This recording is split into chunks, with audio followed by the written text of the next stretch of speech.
Good day, everybody. Today I'm talking to Nick Bendel, who's the director and founder of Hunter and Scribe. Good day, Nick. How are you? Very good, thank you, Tony. Thanks for having me. You are most welcome. Nick, thank you so much for your time. Great to be here, Tony. Really looking forward to the chat. Excellent, excellent. And Nick, are you happy for me to move into our first question? Yes, please, Tony. Thank you. Nick, can you please share a little about yourself, the place you were born, your education, your passion, the things that you enjoy doing, and one thing that the public might not know about you? I was born and raised in Sydney, Australia.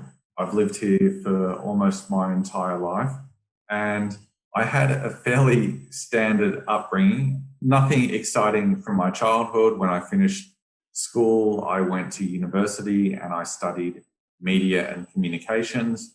I later went on to become a professional journalist.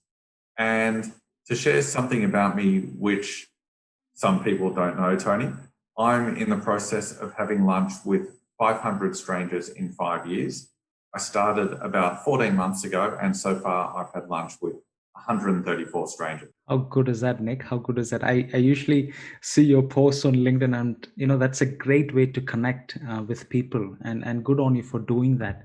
And sometimes, Nick, I think in the business of life, especially in Australia, because we have so much on our plate.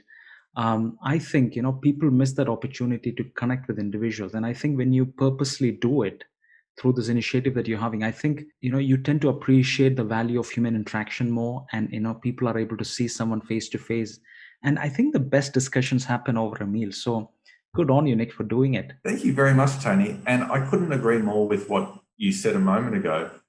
I've met so many wonderful people, and I found just by sitting down with someone for 1 or 2 hours over a meal, you can really get to know someone, and you can build very meaningful connection very quickly with someone just because the two of you have taken the time to come together and sit down face to face and talk about things that you wouldn't otherwise talk about if it was just a quick coffee or a chat over the phone. Good on you, Nick. Good on you. And Nick, moving on to our next question. Can you please share about your work experiences before you started Hunter and Scribe? And what lessons have you brought forth from your previous work experiences into your venture? Before I started Hunter and Scribe, I was a journalist. I spent about 10 years in journalism.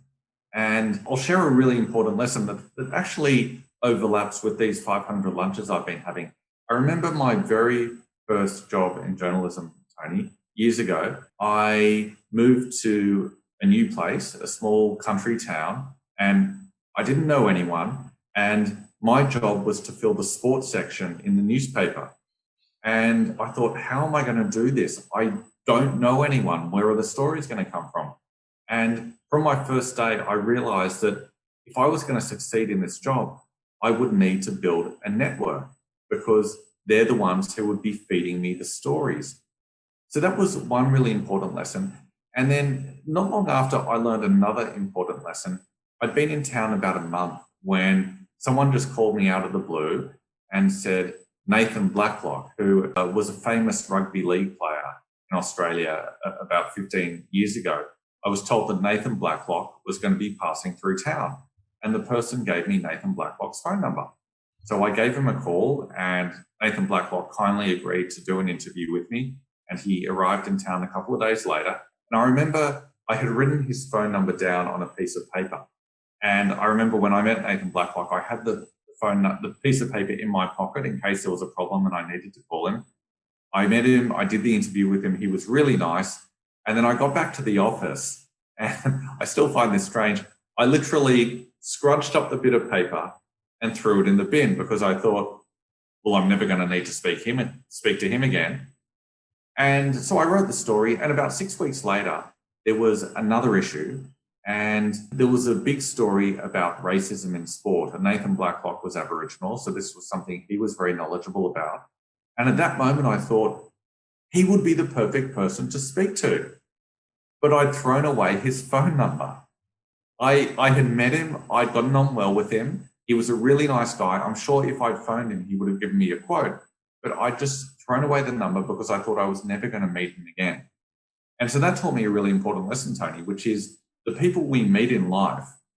First, you want to make sure you build a good relationship with them, because you never know when you're going to need them again. And that leads on to the second point, which is you think you're not going to meet people again, but it's funny how a month later, a year later, 5 years later, 10 years later, you do meet these people again. And that's why it's so important to build and maintain these relationships, because sooner or later, you're going to need to interact with these people again. Excellent, excellent. Nick, thank you so much for sharing that. And I think, an excellent point that you shared is focusing on long-term relationships, you know what I mean? And I think you're right. It's amazing, like, the kind of people you might meet along the journey, and then you might see that, okay, there's nothing common, there's no common interest for us to leverage on. And then down the line, you pivot or iterate, or you are in another industry, and all of a sudden you remember, okay, I knew this person from this industry from long back. And then you realize, okay, there are things that you can actually work on. And I think consistently working on relationships is such a important thing. It's wonderful to hear that from you, Nick. The importance of relationship building in business, because sometimes in business it's always give and take. But then I think we fail to understand that the person on the other side is also a human being. They have the same struggles that we go through, and so instead of making it, a give and take, a profit and loss kind of model, if we are genuinely out there to help people, I think that makes a huge difference. So thank you, Nick, for sharing that. I love your approach about giving without any expectation of receiving, and trying to build genuine relationships with people rather than just trying to have some sort of transactional exchange. Good on you, Nick. Moving on to our next question. Can you please tell me, when did you start Hunter and Scribe? And what was the inspiration behind this entrepreneurial venture? The business started in July 2018, and there were a few reasons I started the business, Tony. First, I'd always been really interested in business ever since I was a child, and I always thought sooner or later I would have a business. But for many years, I didn't make the jump because I wasn't sure what I wanted to sell, and also I was scared. But over the years, as I read more and learned more and spoke to a lot of business people, I became more knowledgeable about business, and that gave me more confidence that one day I would be able to have my own business. And I think as I was getting older, Tony, I started thinking more and more about my future. And I realized that if I wanted to fill my potential, and if I wanted to build wealth, the best way to do that would be to have my own business. So that's another reason I started the business. And just a final reason, during my years as a journalist, I would regularly be asked by my contacts whether I could do freelance writing for them. And most of the time I said no, which I now regret, but occasionally I would say yes. And then one day I thought to myself, Nick, why are you turning down all these people? You could potentially be making a living from this. You could potentially have some sort of business where you're doing writing for these people as a business. And so that was another reason why I started the business. I felt instead of saying no to these people, I should say yes to these people and go on to fulfill my potential and to have the business that I'd always dreamed of. Excellent, excellent, Nick. That's very encouraging to hear. And I think a lot of entrepreneurs make those transitions into businesses because they kind of see a need, or people really appreciate their skills and they want them to help them with some problems or pain points that they have, and they realize, okay, maybe I can do this as a side hustle and see how it goes, and then transition into it full time. So it's good to see that you had that organic trajectory in how you established Hunter and Scribe, and I think that's the best way to do it. Good on you, Nick. And Nick, moving on to our next question, could you please share some insights into Hunter and Scribe's business model, and how is Hunter and Scribe different to other content marketing agencies out there? Tony, as you said, Hunter and Scribe is a content marketing agency, or for those who may not be familiar with the term, we're a copywriting agency. We do writing for other businesses. So that means blogs, social media posts, ebooks, emails, website copy, media releases, things like that. And you ask a really great question about how we're different from others. We are a marketing agency, so we're trying to help other companies stand out. The point of marketing is to stand out. So you're now asking me, Tony, well, Nick, how is your business different? How do you stand out? And that's a surprisingly hard question for me to answer. I should be able to answer it because I am in the marketing game, but I find it surprisingly hard. And the reason is I can tell you that we provide great service, but everyone says they provide great service. And how do I quantify that? And I can say that we produce high quality work, but everyone says they produce high quality work. And how do you quantify that? So I think maybe the one obvious way I can say we stand out, something that can be quantified, is every single day, and this has been going on now for about 400 days, we have been publishing a daily video. This is a 60-second video. It has a marketing tip, and we're letting all the business owners out there who are our potential clients and our potential referral partners, we're giving them advice for how to do better marketing. And almost no one does this. Almost no one publishes regular videos. And I think this is one way we stand out, Tony, because we keep getting in front of potential customers day after day after day. And also, we're practicing the very thing we preach, doing good marketing. Good on you, Nick. Good on you. As I shared with you previously, the first thing I see when I open my LinkedIn account in the morning is Nick, with your 1-minute marketing strategy. So, I'm sure it's working. And just to hear that, you've been actually doing it for 400 days, you know what I mean? Consistently doing it. And that's amazing. I mean, yeah, good on you for doing it, Nick. And all the best with Hunter and Scribe. And moving on to our next question, Nick, touching on what we just shared. So the first thing, as I said, every morning that I see is your 1-minute medium. So how do you come up with relevant or engaging topics for each post? Now this goes back to my journalism days, Tony.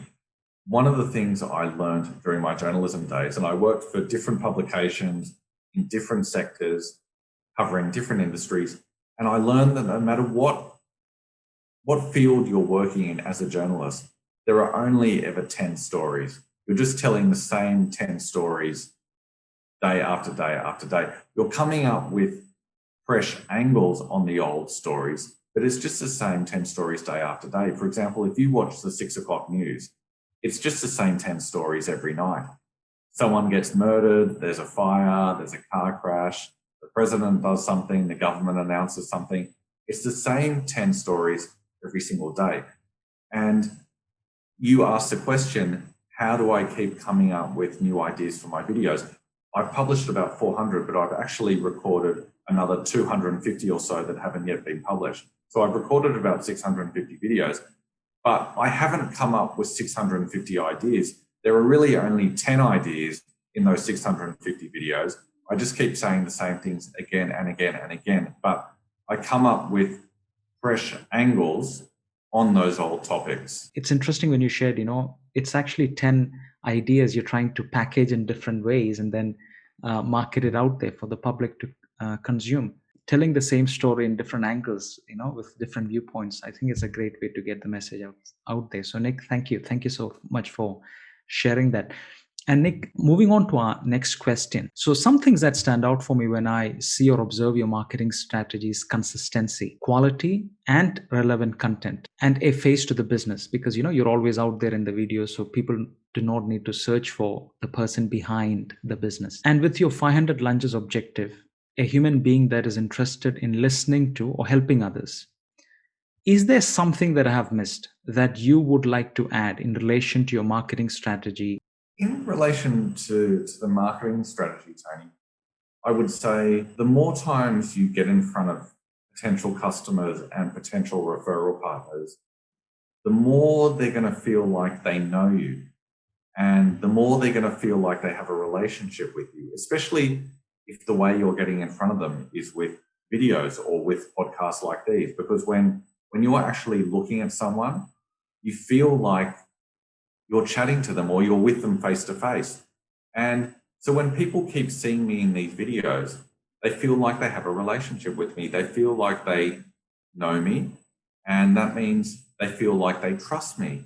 And one of the big barriers to doing business is trust. If someone doesn't trust you from an ethical perspective, or if someone doesn't trust you in terms of your competence, they're not going to spend money with you. But because I keep getting in front of people day after day after day, and because they feel like they have a relationship with me. They feel like they know me and they like me and they trust me. And that's what generates leads and ultimately sales. So the message I would give to people, Tony, is see if you can keep getting in front of your customers. It might be with videos. It might be like you're doing right now with a video interview or a podcast, which is fantastic.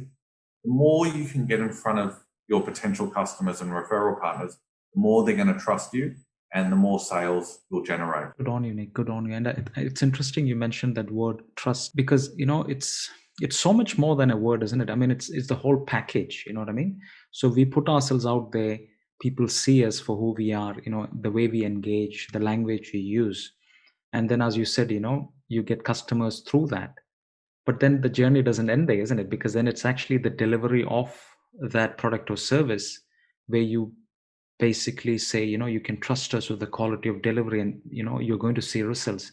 So it's the whole thing, isn't it? It's just not the initial connection, but the delivery of the product and then or service, and then hopefully they being satisfied with the quality of your service, and then they becoming or they're referring your business to others. So there's so many things to be on top of, Nick, isn't it? That is such a great point, Tony, because even if someone trusts me before they engage with me, if I give them a bad experience, if they feel like they've been disrespected or the quality of work we've delivered has been poor or that we haven't listened to them, not only are they never going to do business with my company again, but they're going to tell other people not to do business with my company. So you're absolutely right.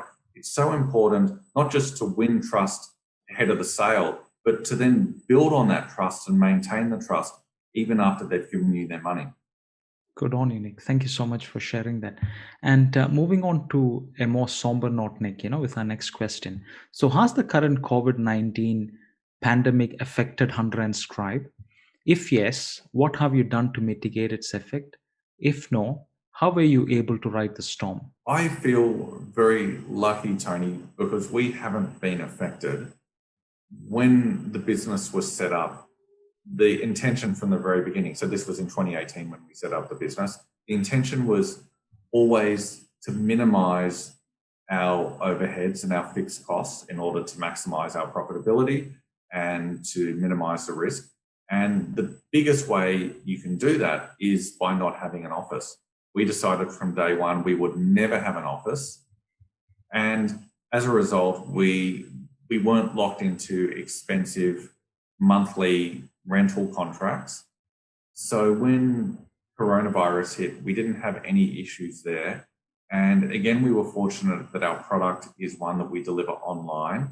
We do writing for people and we deliver that by email. So we haven't ever needed any sort of physical infrastructure. And then the other thing that's fortunate, Tony, is the clients we happen to work with, they're mostly in property and finance and law and solar. And those industries really haven't been affected by the pandemic either. So fortunately, we haven't lost any clients due to the crisis, but my heart does go out to all the businesses out there that have suffered and all the workers who have lost their jobs, because a lot of people, unfortunately, have suffered.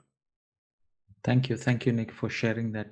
And Nick, do you think that, a business like yours, and especially with the online mediums like LinkedIn and Zoom, have you seen that you were able to probably connect with a lot more people out there, in sharing ideas and in leveraging each other's strengths, and I think COVID in a way forced us to do that. Have you seen that happening?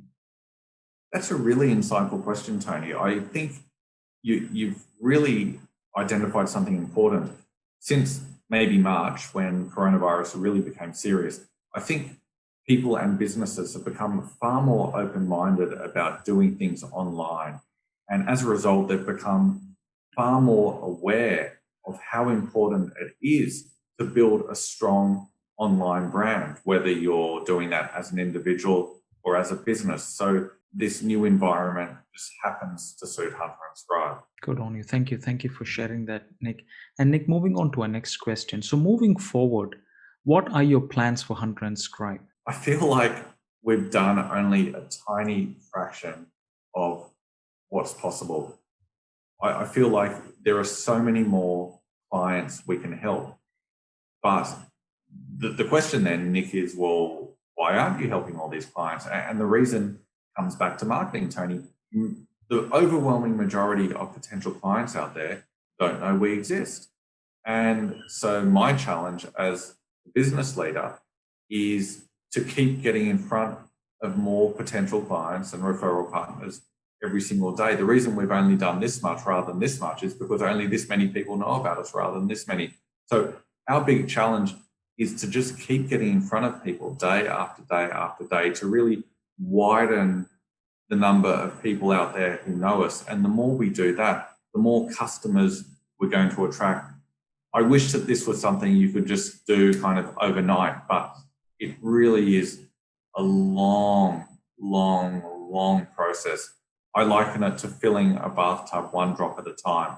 But I figure that if we just keep adding drops to that bathtub every single day for weeks and months and years, eventually the bathtub is going to fill. It's very interesting to hear from you that you actually reach a small segment of the market when it comes to quality of services. So what I'm thinking is, like, when you're catering to 10 customers, you can probably be on top of quality and delivery and all those kind of things.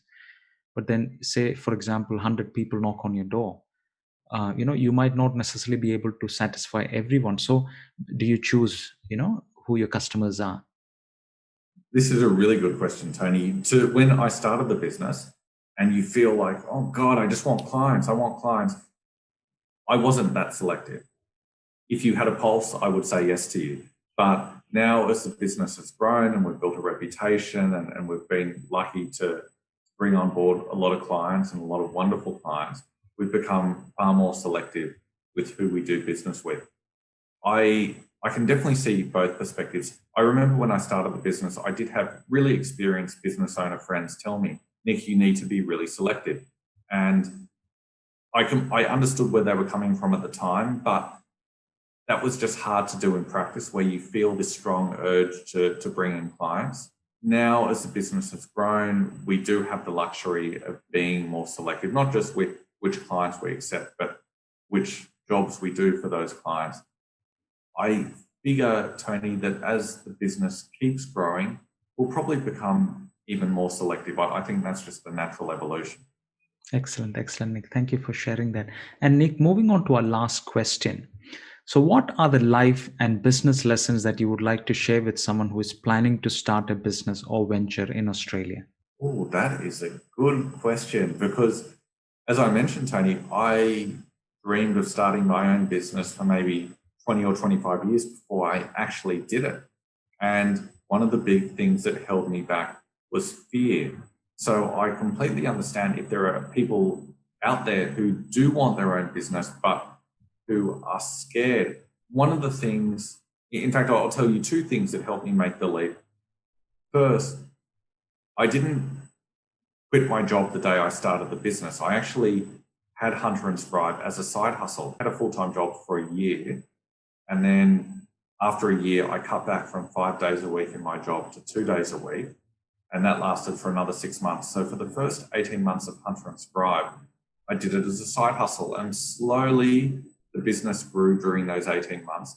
And it was only once the business became too big for me to do on the side, it was only at that point that I made the leap. So that was one thing that made it easier to transition from being an employee to a business owner.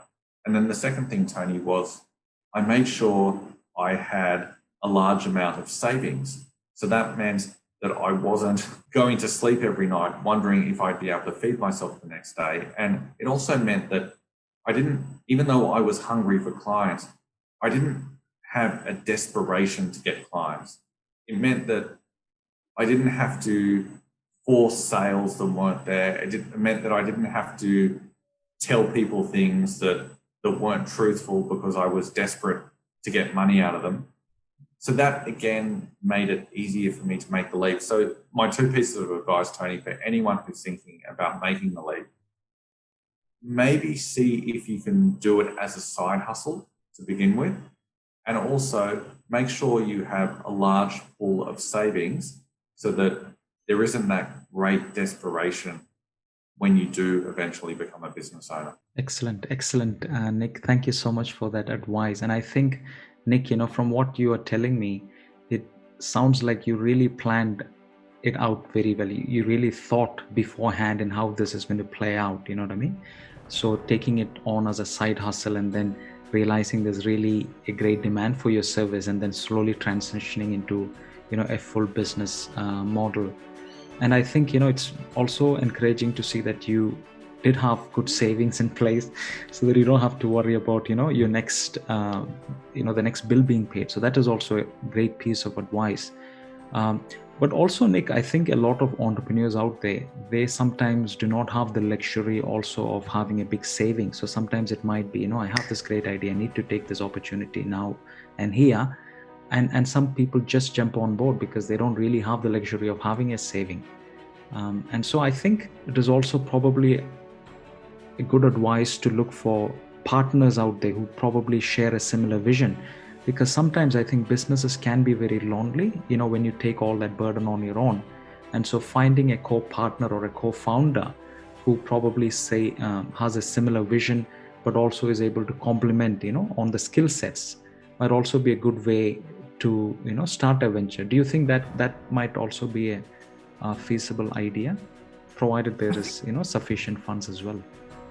Yeah, I think that can definitely be a good idea, Tony. If you can find someone who shares similar values and who has a complementary skill set, a partnership can be a great way to start a business, because it can be a case of 1 + 1 = 3.